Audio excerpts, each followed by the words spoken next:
Hi, I'm Streaky, this is Metropolis Mastering. Today I'm going to be answering questions from Shay's students from ACM. So Shay, some of you may remember, used to be my assistant a long time ago when I didn't work at Metropolis. But now I've worked at Metropolis, I binned him off. But he's since clawed his way back and he now works for ACM, which are kind of across the hallway from me. So I basically haven't been able to get rid of him and he's still here. So we decided that it was a good idea to ask his students, because he's a lecturer, funnily enough, some questions that they might have on mastering. So Shay's going to fire me three of the best. Three of the best. So first question is... how to clarify a mix and thinking of top-end clarity without the brittle artifacts. How to clarify a mix? Yeah, clarity in a mix. So how to be able to... how to get it clear without it sounding hard. Yes. You've got to watch your mids, because a lot of people will put mids in to make that sound bright, but the mids is what makes it sound edgy and sharp and hard, where you're better off putting some very super high stuff on, 18k, 24k, something like that, on a shelf, which will just bring it up a lot smoother, rather than bringing things out with spikes, on a cue. Make it more of a shelf. There we go. And so smoother. Yep. Does that work?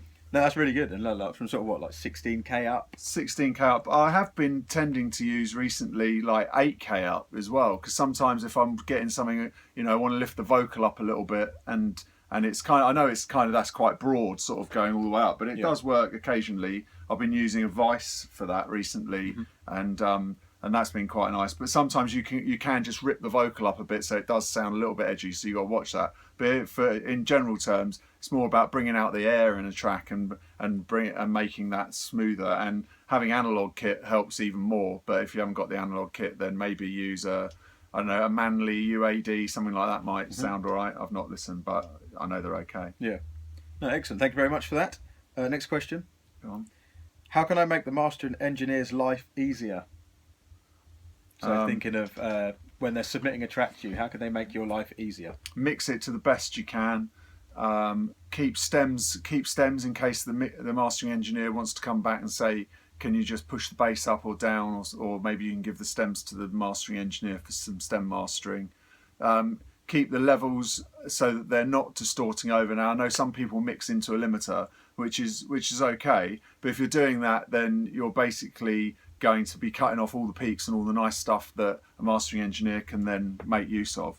So you're better off getting yourself used to mixing so that it's hitting about under -6 dB, and trying to get yourself into that framework in an early stage, because then when you're mixing, then you'll still be able to get that sound that you're looking for and that finished mix sound that you're looking for, but without having to use a limiter as a crutch, I would guess. Yeah, that's a good idea. As well as so generally the level that they send you, don't send you something that's slammed at -3. If it's slammed really hard, then it's ruined already. Yeah. So I can't really do anything to it. Headroom. So sort of 6 dB headroom. So headroom. Don't try and put too much top on things. It's always better to have more bass than it is top, because it's easier to take the bass away than add bass, and vice versa for the tops. And I've got some nice EQs personally, if you send them to me, but if you send them to someone else, then the mastering engineers have usually got better EQs to be able to lift the top in a nice way to make it sound, going back to the question before, to make it sound smoother and nicer than you might be able to at home with the plug-in. But yeah, if you've got loads of bass, you can tighten it up, you can chop into it, you can do stuff to it to then make it sound tight and big. So you can't really hear bass at home, so it's hard to you're better off leaving the mastering engineer to trim the bottom off and make it tighter, but obviously do the best you can. Yeah. So would you say for someone to maybe cut off the bass end sort of around about the 27-ish mark, because that's going to be sort of cut? Yeah, there's probably waffle down there, but if you're doing some drum and bass, or if you're doing any dance stuff, just leave it anyway, because you might want some of that really low sub, because when you're on a set of speakers like this, you won't hear it at home. But by having that really low stuff, and I end up adding down there sort of 30 hertz and stuff, just to add a little bit of oomph, because you know, if you cut that off, then there's stuff going on in the lows that you might want. Okay, great point.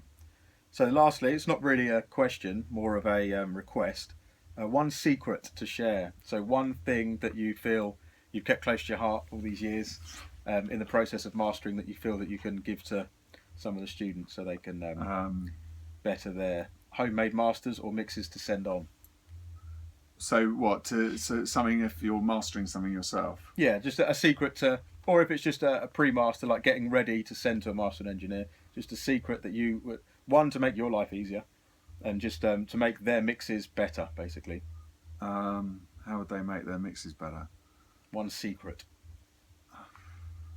I don't know about mixing, so I can't tell you about mixing. I can tell you about mastering. Mastering. And if Say they're you're mastering doing it their for own mastering. music. Yeah, if they're mastering their own music. If you're mastering your own music, then a cut around anywhere between 160 to 200, a small cut on a tight cue, can clear out loads of the waffle and the rubbish in the low end. Yep. And it helps you if you could then add a little bit more at 600 and a little bit at the bottom. So you might dip it out. I think I've said a bit about that on an old bass video that I did.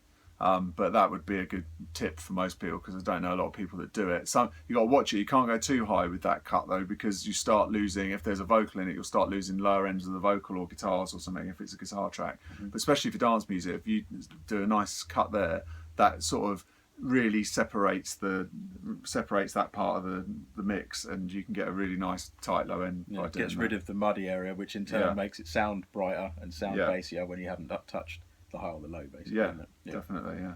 Well, excellent. Thank you very much for that. I hope that was helpful. Oh, thought we were out then, but that's a Gmail message. Excellent. Well, thanks for watching.